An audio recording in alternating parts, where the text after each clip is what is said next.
Hi everyone, and welcome back to the Active Autist YouTube channel.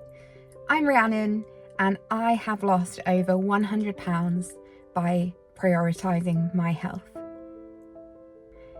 This is a really short video, and they always end up being really long. So I'm not going to say it's a really short video, but I'm going to say this is a quick video.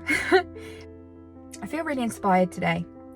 I have just got off a webinar with someone who is autistic too, and within sports, and oh my gosh, literally so much of what she said resonated so strongly with me.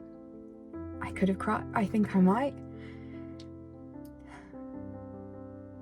Every autistic person has different lived experiences, and we're defined, or we use the expression neurodivergent because our brains aren't neurotypical, but our brains aren't all wired the same, even though we are all neurodivergent. But listening to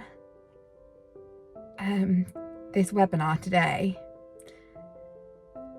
everything that was said I felt like I could have said, apart from the Olympic sports thing.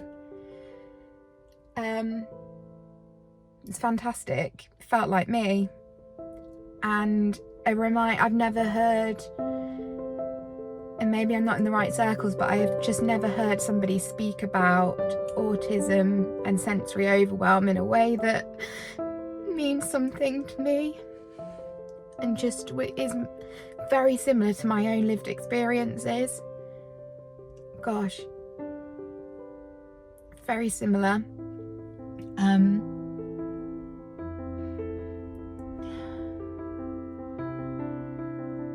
actually it is very relevant because I always avoided doing sports. As if you've read my blog, you'll know that I've had to overcome autistic sensory stresses for exercise because I couldn't deal with being out of breath. I couldn't cope with feeling sweaty. And the only thing that would help me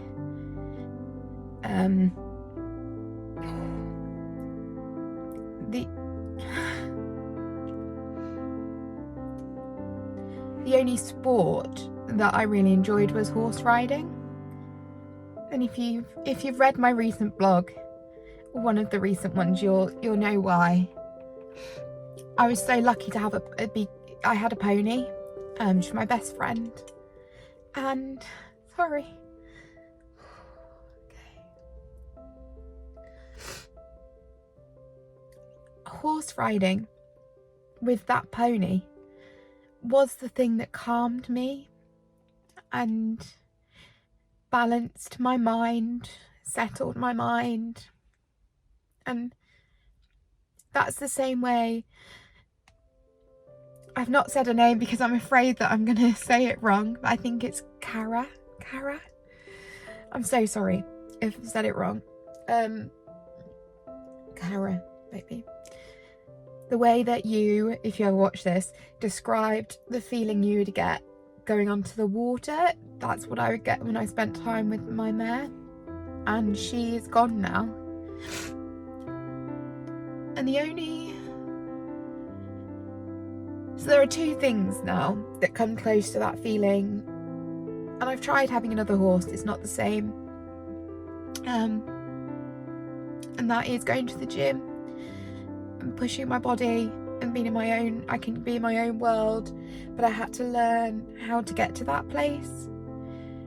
And entering the fitness world as a neurodivergent person, or someone with autism or sensory overwhelm or anxiety, whatever label, being able to do that now has saved my life.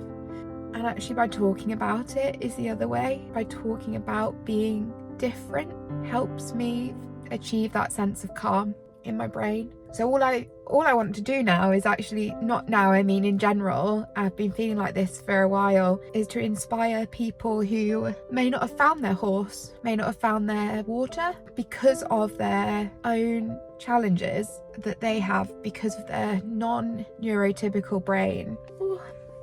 I want to help those people because I think my life could have been very different. I would have been saved a lot of pain had I just had life been a bit different. And I don't mean that if I'd been neurotypical, but if there had been strategies in place and understandings in places, maybe I'd be in a very different place. But I do think everything happens for a reason. I'm one of those, and I feel like maybe my destiny is to help others. I want to almost pave the way for inclusive gyms and for autistic people to build confidence, to feel that they can go into these environments and to have coping strategies in place if you're so anxious that you can't put a foot in the gym and all you want to do is change your life.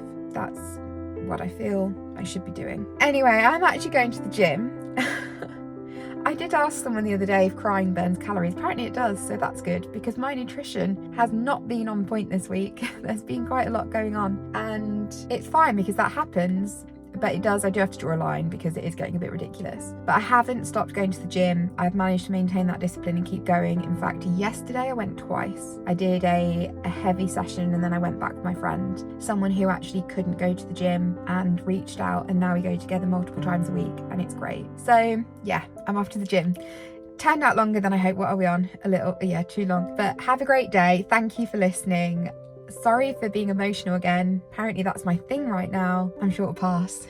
Maybe it won't. I think that talking about things that someone is passionate about, that you are passionate about, brings up emotion. It's the emotion that should fuel you to make a difference. And that's what I'm letting it do for me. Okay. Please like, share, subscribe, comment if any of this resonates with you. I would love to hear about it. If my tears are also your tears, let me know. So yeah, I hope this helps. Have a great day.